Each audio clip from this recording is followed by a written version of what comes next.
Hi, I'm Peg Moline, editor of Fit Pregnancy Magazine.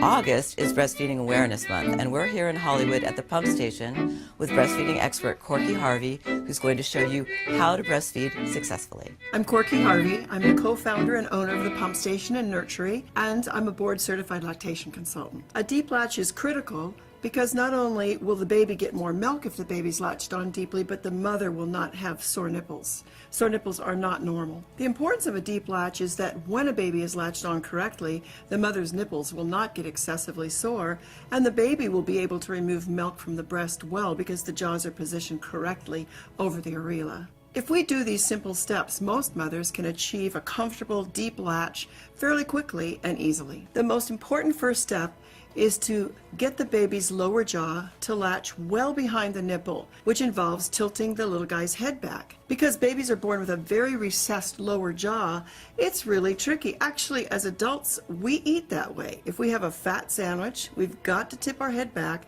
and put our lower jaw on first, well into the sandwich, or we would just get nothing but a little bread and crust.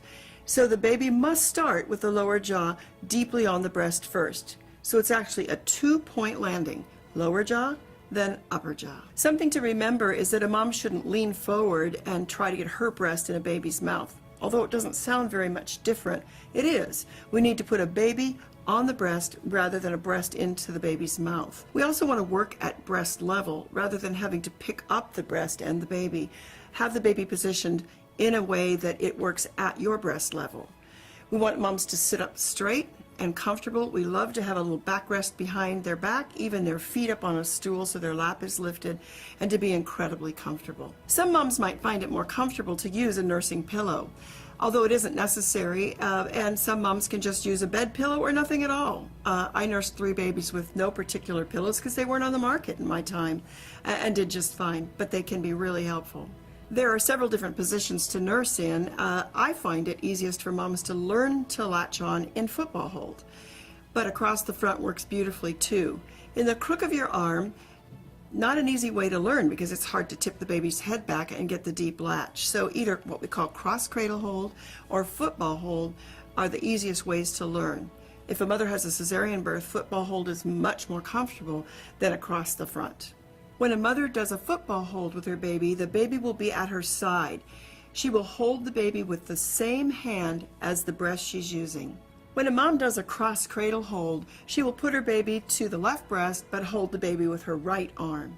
Once the baby's in proper position, in order to tilt the baby's head back, the mother needs to place her hand at the base of the baby's head, with her thumb behind one ear and her fingers wrapped around the other. So the V of her hand formed between her thumb and first finger would be in the center of the baby's back.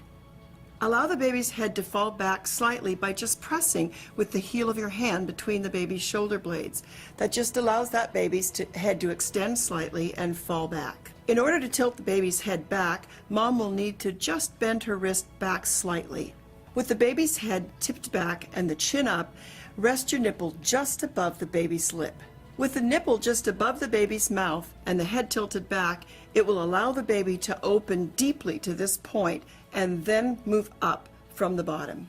Wait now for the baby to open his mouth widely. This is called rooting. Most moms start their baby onto the breast when they just barely start to open. We need to wait until the baby is all the way open as if taking a bite out of an apple. If we don't allow that baby to open widely, he's going to pivot from a forward point and just have the nipple in his mouth. We need the jaw to open all the way back to behind the areola. The baby needs to start his lower jaw well behind most women's areola. Areola can be a very different size, so at least think about the lower jaw starting well behind the base of the nipple. So many times the cause of soreness is that the baby has started right at the base of the nipple. The baby needs to have a great portion of the lower part of the breast in his mouth. Be very patient with yourself because this is a learned skill. Knowing when the right moment is, especially when the baby's in football hold and you can't really see that lower jaw going on, you just have to be patient as you learn. As the baby comes on, if the pain is less or not at all, you did it right. Allowing the baby's jaw to open widely is the most important part of this. The baby must start that lower jaw deeply on the breast. Then all you have to do is turn the head and clear the nipple and you'll have that great latch. I like to call this a two-point landing. So it's lower jaw, then upper jaw. Or I say it's 1 and 2. Another way to think about it is scooping the breast from the bottom or dragging up from the bottom. The reason we do it this way with lower jaw first, then upper jaw, is so that the baby gets more of that lower portion of the breast in his mouth, and then he lands the mother's nipple deep on his tongue and well into the middle of his mouth rather than in the front of the mouth. If the latch is shallow and the baby lands that nipple in the front of his mouth, then the nipple gets pulled up into the front of the palate and compressed by the lower jaw and tongue, causing severe damage. As we work with mothers every day, I would say that at least 95% that come in with sore nipples saying, I think I'm doing it right, are able to be taught a deeper latch on and go out of here smiling because they said, oh my God, it doesn't hurt. While you're nursing, you should feel a pull-tug sensation, but not a painful sensation. With the first latch, you might feel a little bit of pain, but that should go away in just seconds or minutes. If it is hurting throughout the feed and really painful, you should take the baby off and try again. When you bring your baby deeply onto the breast, the nose should actually be touching or very close. Many parents worry that the baby can't breathe, but babies are smart. If they can't breathe, they'll lean their head back or even release the breast. You don't need to press on the breast to create nostril space. That can actually be dangerous for moms because it can cause plugged ducts. You can relax your baby back a little bit just so you're not worried anymore. When the baby has come off the breast, look down.